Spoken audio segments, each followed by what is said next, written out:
सुप्रिया सुळे सोडून शरद पवार गटाच्या सर्वच खासदारांना फोन आलेला होता असा आरोप जितेंद्र आव्हाड यांनी केलाय। बाप लेकीला सोडून द्या असं खासदारांना सांगण्यात आल्याचा दावाही जितेंद्र आव्हाड यांनी केलाय। दुसरीकडे तटकरेंनी फोन केला असेल असं वाटत नाही असं रोहित पवार म्हणतायत। तसंच शरद पवार गटाच्या खासदारांनी देखील फोन आला नसल्याचं म्हटलंय। आता यामध्ये नेमकं खरं कोण बोलतंय हे लवकरच स्पष्ट होणार आहे।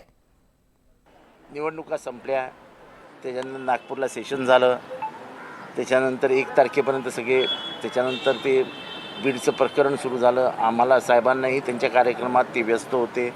त्याच्यानंतर मग वेळ मिळाला तर कार्यकर्त्यांशी बोलायला पाहिजे आणि ह्याच्या अफवा पसरवले जातात।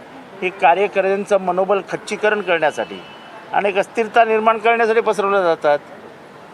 आणि कोण पसरवतं हे वेगळं सांगायला नको। एकीकडे BJP आणि दुसरीकडे बापाला आणि मुलीला सोडून या असे सांगणारे लोक आहेत।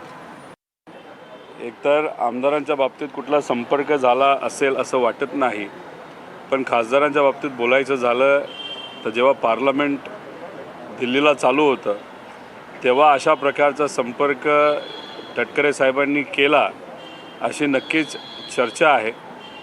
त्यामुळे कितीही तिथनं प्रयत्न झाला, संपर्क झाला तरी खासदार असू द्या नाही तर आमदार असू द्या, त्या बाबतीत कुठलाही वेगळा निर्णय घेतील असं मला वाटत नाही। असं तटकरे साहेब बोललेत का मला माहीत नाही। एकतर हे डील जे होतं आहे ते तटकरे साहेब स्वतःच्या लेवलला कुठं प्रयत्न करत आहेत का हा त्यांचा विषय राहिला, पण आम्ही त्या पक्षाकडे बघत असताना आम्ही दादांकडे नेहमी बघत असतो। दादांचं कार्यपद्धती, दादांची स्टाईल आणि दादा त्या पक्षाचे प्रमुख आहेत हे बाहेरून नक्कीच ते खरं असलं तरी आज जर आपण खोलात गेलो तरी तटकरे साहेबांचा हस्तक्षेप बऱ्यापैकी त्या पक्षामध्ये आहे असं सुद्धा तिथं चर्चा आहे। त्यामुळे दादा जोपर्यंत वक्तव्य करत नाही तोपर्यंत कुठल्याही वक्तव्याला खरं समजलं पाहिजे असं मला वाटत नाही। दादा हे प्रमुख असल्यामुळे दादा जे बोलतील ते त्या पक्षाची भूमिका असं आपल्याला म्हणावं लागेल।